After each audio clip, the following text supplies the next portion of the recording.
Pour ma part, je pensais que Visa, enfin Visa, Mastercard, American Express, arriverait avec les cartes RFID aux alentours de 2012, hein, puisque j'ai Le rapporté président. dans le livre, hein, et on en parle souvent ici, on le redonne, que le président ou le vice-président de Visa avait déclaré donc en 2005, si mes souvenirs sont bons, que à partir de 2012, tout le monde paiera par carte. Il n'y aura plus d'argent, monnaie, papier. Voilà, et donc ça coûtera beaucoup plus cher aux gens de payer en liquide, parce qu'ils seront surtaxés sur le liquide, alors qu'en payant avec leur carte Visa, eh bien évidemment, ça leur coûtera moins cher. Donc c'est absolument extraordinaire. C'est un retrait de liberté supplémentaire, et donc c'est vraiment la bête financière, le 666, qui est en train de prendre le contrôle. Et là, hier, je reçois un mail, hein, tu vas nous le lire, mais c'est un de nos lecteurs que je connais maintenant depuis à peu près un an, qui vit en Suisse, hein, et qui a reçu sa première carte Visa, ou Mastercard, pardon, RFID. Alors, mais c'est quand même incroyable. Alors la carte Visa RFID, eh bien c'est exactement, bon, les Parisiens connaissent, hein, avec la carte Navigo. C'est une carte donc qui est sans contact. Donc vous vous approchez, vous n'avez même pas besoin de toucher en fait le système de la RATP. Il n'y a pas à de contact. mettre la carte quelque part. Voilà, vous approchez les dames en général, je les vois, les femmes, elles passent leur sac au-dessus. Pour ma part, tout le monde fait pareil. Donc voilà, c'est un système sans contact. Eh bien, voici l'arrivée de la première Visa ou Mastercard sans contact avec la puce RFID.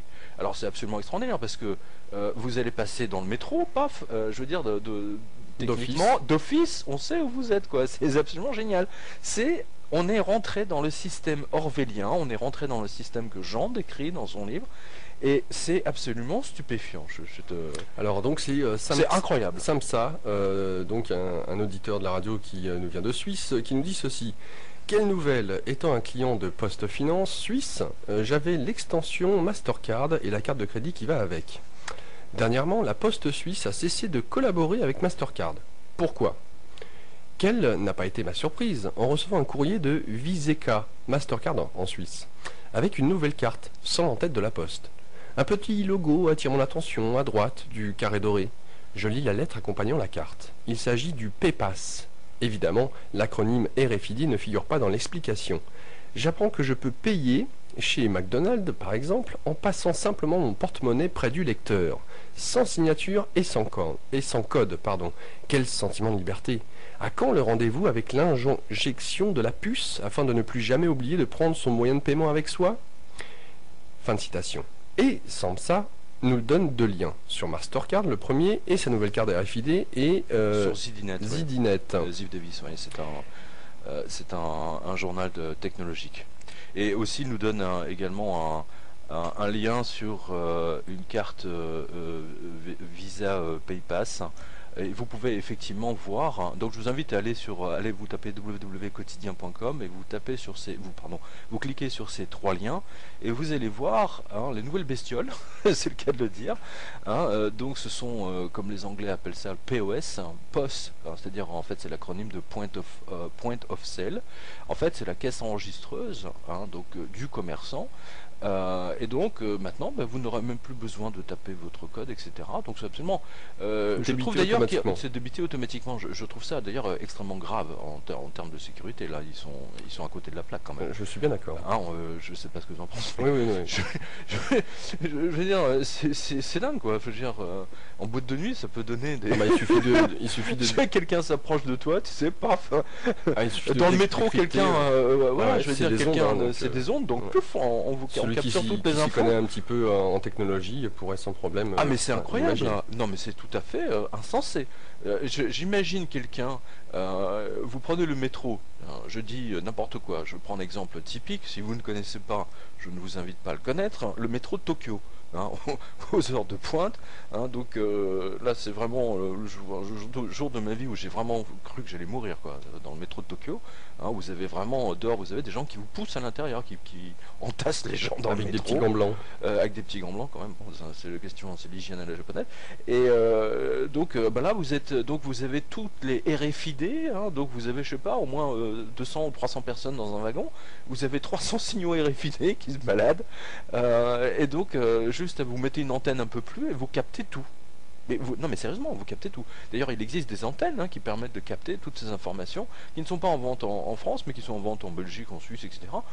Et qui permettent effectivement maintenant de capter l'ensemble des informations. Et bon, casser le code de ce truc, c'est pas plus difficile. Bah oui, ouais, voilà, ouais. c'est comme avant avec la carte, en disant on pouvait pas pirater la puce, et puis on a vu ce que ça avait donné. Ouais, pareil pour les paiements sur Internet. Et ou pas sur exactement. son compte, ouais. Voilà.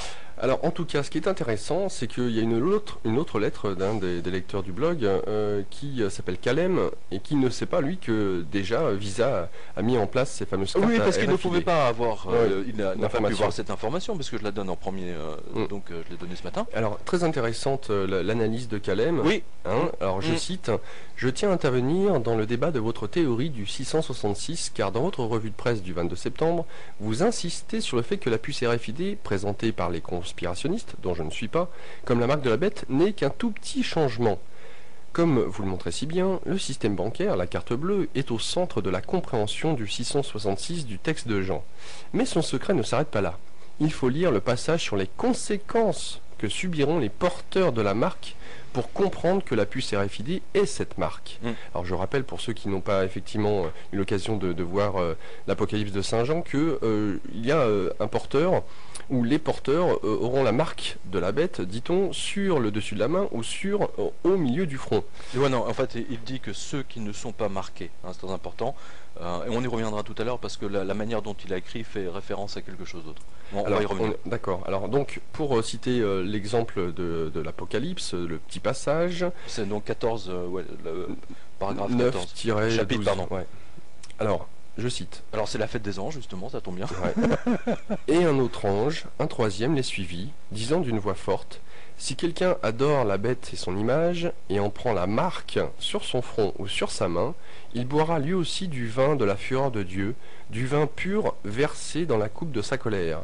Il sera tourmenté dans le feu et le soufre sous les yeux des saints anges de l'agneau.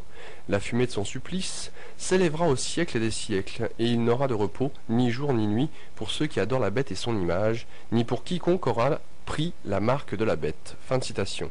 Je continue donc c'est Khaled, c'est Khaled qui parle. L'explication de Khaled. Il faut voir dans ce passage que le 666 est une marque apposée aux êtres humains. C'est donc dans l'indissociation que le 666 prend forme, dans l'esclavage qu'il induit. Or, la carte bleue est un objet dont l'homme, même s'il est dépendant socialement, peut se séparer. Une puce RFID implantée dans l'être humain aurait cette faculté diabolique de rendre le système financier indissociable de l'homme. Là où cette théorie rentre en parfaite adéquation avec ce que vous avez déjà montré avec clarté, c'est qu'elle va faire entrer en ligne de compte un autre élément visible dans ce passage, le soleil. En effet, le passage évoque le feu et le soufre. Ces deux éléments font directement référence au soleil. Ceux qui porteront la marque, et uniquement eux, seront tourmentés par le feu et le soufre, ou ceux qui se seront implantés la puce, souffriront à cause du soleil. Mais alors pourquoi? Quel lien? Eh bien justement, nous retombons sur nos pieds en lisant Notre-Dame de l'Apocalypse, qui fait intervenir le soleil dans l'Apocalypse.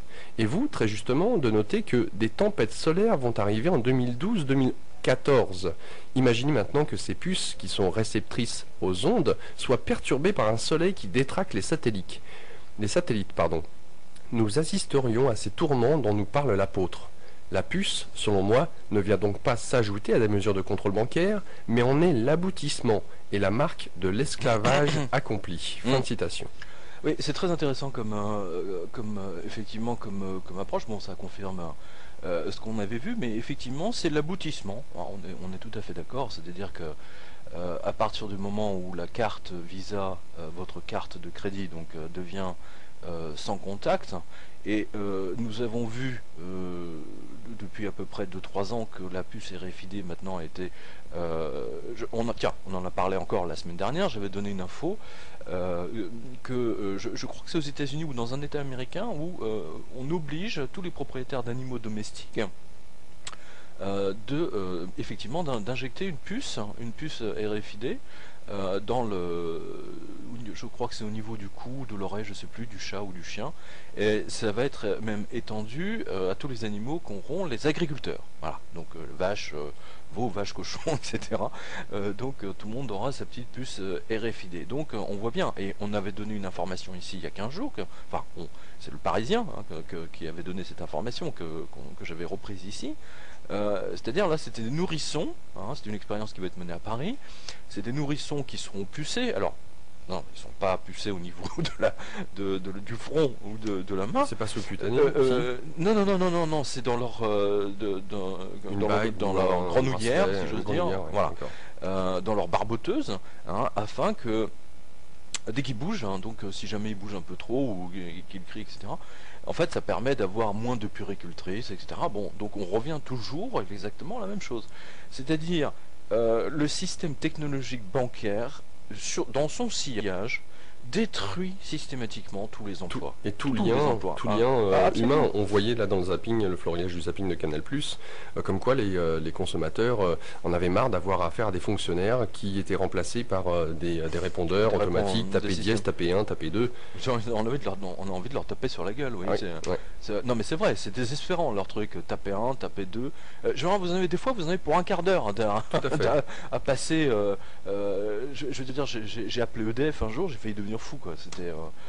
C'est surréaliste. Et tout ça pour virer tous les gens qui étaient auparavant au téléphone. C'est-à-dire que le contact humain disparaît. Et ça, merci aux banquiers. Alors ce qui est intéressant, c'est que ça détruit tout lien social, c'est la première chose. Et puis que à travers cette fameuse carte bancaire à RFID, oui, plus besoin de caissière. On passe devant la caisse et ça débite automatiquement mais bien sûr. Tous tes articles sont totalement débités en un seul coup sur ton fameux compte virtuel, bancaire virtuel. Je donne un exemple encore plus précis. Je veux dire, auparavant, dans un supermarché, avant l'arrivée des systèmes optiques, hein, donc avec les codes, etc., il y avait quand même beaucoup plus de caissières. Il y avait des gens, en général, dans le monde anglo-saxon, il y avait toujours un jeune homme, un étudiant, etc., un lycéen qui était là et qui mettait les courses pour les vacances, qui ferait un petit job de vacances. Il mettait les courses dans des sacs pour les dames, pour tout le monde, quoi. Bon, voilà, tous ces jobs ont littéralement disparu. Et le nombre, maintenant, vous avez des caisses sans caissière déjà. Vous scannez vous-même vos articles, hein, et bien entendu. Et l'idéal pour ces gens, effectivement, c'est de supprimer. Je veux dire, une banque comme LCL ou la BNP, effectivement, c'est de supprimer encore 80% du personnel pour avoir des banques totalement sans personnel, tout simplement. Des banques en ligne. Des banques en ligne où on a maintenant des agences bancaires où il n'y a personne. Depuis 2 ans. Si on peut faire le point, si je peux faire un résumé de cette revue de presse depuis janvier, enfin depuis janvier 2008. Oui, voilà, où tu as commencé janvier 2008, mais à la radio, on a commencé en janvier 2009. Voilà, 2009. Eh bien, ce qui est intéressant, c'est que jamais, et surtout depuis à peu près 6 mois, on a régulièrement maintenant des crashs à Wall Street qui sont provoqués par des systèmes d'achat et de vente automatiques. C'est-à-dire que là, il y a eu encore un grand papier dans Zero Hedge, comme quoi donc vous avez ces programmes qui achètent à la volée, ils en achètent 10 000, 15 000, etc. en 1 seconde, 2 secondes, et vous avez les programmeurs qui ont mis en parallèle un autre logiciel qui lui, pendant qu'il y en a un qui achète, l'autre qui vend. Hein, c'est-à-dire qu'ils font monter artificiellement ou baisser artificiellement, c'est suivant leur décision. Soit ils décident de faire baisser une action, dans ce cas-là, hein, ils sautent dessus, ils la font baisser. On a vu les cas où une action s'est retrouvée à 0 et où donc le logiciel a continué à acheter et à vendre à 0, 0, 0, 0, parce qu'il est devenu fou, parce que ça n'a pas été prévu. On s'en rappelle. Eh bien, on voit que même à Wall Street, les traders sont démolis par leur propre système. Et il y a eu Meredith Whitney, on y reviendra tout à l'heure. Oui. Hier, je l'ai vu donc sur CNBC, elle a expliqué que là, dans les 6 prochains mois, 80 000 banquiers financiers traders vont être licenciés de Wall Street. Les vampires vont de Wall Street. Donc attention, hein, je préviens tous ceux et celles qui nous écoutent, en particulier les vampires qui nous écoutent, et ils sont nombreux. On les salue un peu partout dans le monde, que effectivement une vague de licenciements va arriver et ça va être sanglant. Là aussi, je vous invite à aller sur le blog, donc c'est www.quotidien, et vous retrouvez la vidéo de Meredith. Alors je voudrais apporter un complément à ce que tu disais.